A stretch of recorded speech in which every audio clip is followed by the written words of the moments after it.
50 years ago, in the summer of 1972, the Watergate Hotel was infiltrated. A night watchman was making his rounds, and he discovered there was tape on one of the doors. And it led, of course, to the discovery that people acting on behalf of the Republican Party were spying on the Democrats, who had their national convention, their headquarters in the Watergate Hotel, leading, as we all know, to the demise, the downfall of President Richard Nixon.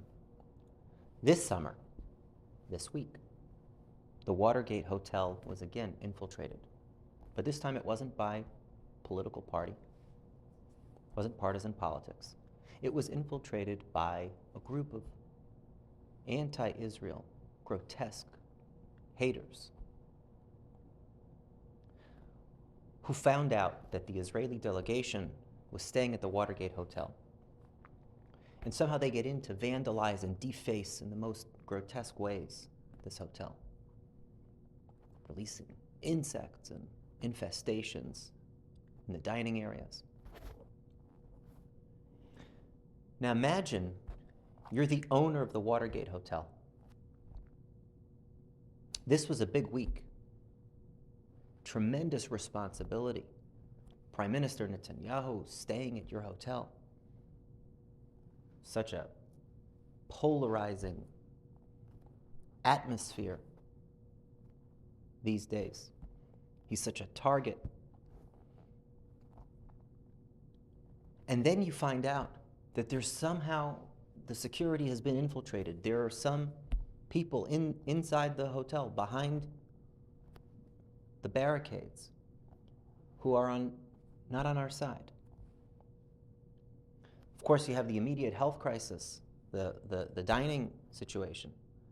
But what else are they planning to do? Who are they? Is this just the beginning?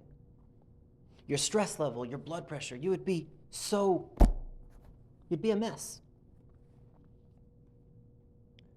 Now this week, I also was in Washington, D.C., unrelated to the Israeli delegation visit. I was there for work. And I stayed at the Georgetown neighborhood, and I went to Shul at the Kesher Israel Historic Synagogue in Georgetown, beautiful old shul with high ceilings and chandeliers.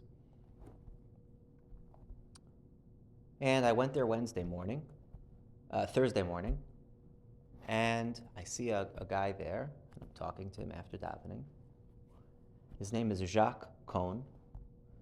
He's wearing a suit, puts on his backpack, he's about to head out. And he says, "Where are you staying?" I said, "I'm staying at this hotel." He says, "You could stay at the Watergate." I said, "Okay."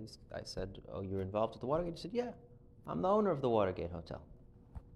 Jacques Cohn is a Jew from Paris who moved to New York, and 10 years ago he bought the Watergate Hotel. And as all of this is happening, he's in Shul, coming to Shacharis, cool as a cucumber. Calm, friendly, schmoozing, davening. And I didn't appreciate on Thursday what had happened the day before, but Friday morning I saw him again. And I said, "Jacques, how could you be so calm when all this is going on, all this chaos unfolding around you?" He said, "What should I do? I come here to daven. What else should I do?" We have in this week's Parsha, the pasuk that the Hasidic masters tell us is the central pasuk of Avodas Hashem, Esakeves ha'echad ta'aseh ba'boker, v'esakeves ha'sheni ta'aseh bein ha'arbayim. You daven in the morning, you daven at night. Day in, day out, day in, day out. These two observations about Jacques Cohn are related. His state of mind in the face, his resilience in the face of a chaotic situation is directly related to his consistency, to his coming to Shul, to daven in the morning and in the night. He's always coming from Shul or going to Shul. He is connected to something unshakable every day in a deep way. So that when something comes that would fluster lots of other people, it doesn't faze him. Okay, I'm going to trust in Hashem. It was such a contrast to me, the way Jacques' demeanor was, compared with some other Jews I encountered on this week's trip. Some non-religious colleagues at work, who, when all this was happening, they came over to me and said, "Do you see what's happening? It's crazy. The media's not reporting anything." And my family members, they said, "Don't even go downtown today. It's disgusting what's happening. It's dangerous." And they're all in a frenzy. And I was contrasting that with Jacques.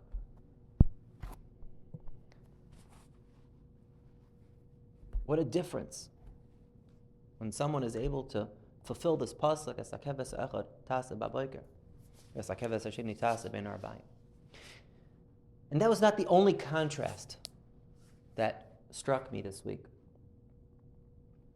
This week there was a memorial service for Senator Joe Lieberman, Zechariah Levracha. He died a few months ago, but there was a big memorial for him this week.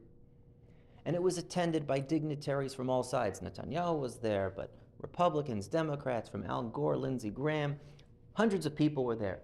And it was such a demonstration of Kiddush Hashem, of human dignity and morality and respect. A work colleague of mine named Mark, he was the chief of staff for a senator from Ohio. When he became the chief of staff, he got that job. Joe Lieberman walked over to him and said, "Mark, you have an opportunity in this job, a responsibility and an opportunity to make a Kiddush Hashem." That's who Joe Lieberman was. Davening in the morning, davening in the night, creating such a Kiddush Hashem. And what a contrast from what we saw. The most ugly, anti-Semitic, grotesque expressions of hate across the city, Washington, D.C. I used to go to Union Station every day I was there. It was spray painted with all kinds of horrible things, effigies. I mean, I don't want to amplify what they did here, but things you couldn't even imagine in your wildest dreams, come up with these kinds of ideas that they were doing. And what a contrast between those protesters and their tactics with the Lieberman Memorial of human dignity and morality and respect. What a contrast. Because when a person has they have a certain fortitude, a resilience that allows them to keep that sense of calm, even in the face, and their sense of principles, no matter what's happening around them. And that's what Pinchas gets, this Brisi Shalom. Pinchas, descendant of Aaron HaKohen, the ones who are actually performing the service twice a day in the Beis HaMikdash, they have an even closer connection.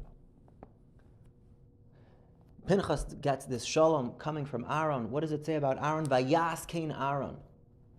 That's what it says about Aaron, that he did it day in and day out, consistently. And Rashi says, Shaloi Shina, he didn't change, which usually some say that it means he didn't change, his enthusiasm didn't wane. But the Sfas Emes says that's not what it means. This is Loishina means he didn't get Leinashtana, he never got changed by anything. Nothing ever flustered him. It was the midah of hishtavos, of equanimity, of balance, because he was so plugged in, so connected to something so eternal and unshakable. Whatever happened, it just took it in stride. Like our friend Jacques. And so for us, it's a reminder that we have to strengthen our tefillah b'tzibur. Have that keves ha'echad in the morning. Have that keves hasheni in the afternoon, consistently, day in and day out, and it will change. It will give us a resilience in how we deal with everything. Take everything in stride, with balance, with equanimity, with dignity. And we be zocha in these days of Ben HaMetzarim to see the rebuilding of the Beis HaMikdash, when we will have this actual fulfillment of bringing a real keves in the morning, a real keves in the afternoon, when that will be such a more tangible connection to Hashem.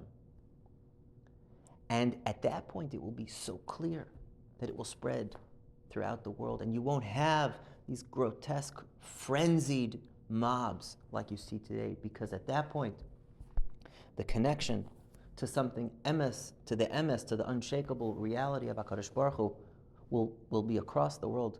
Malar Tzdeas Hashem, Kamayim Layam Mechasim, Meher Yemein Amen.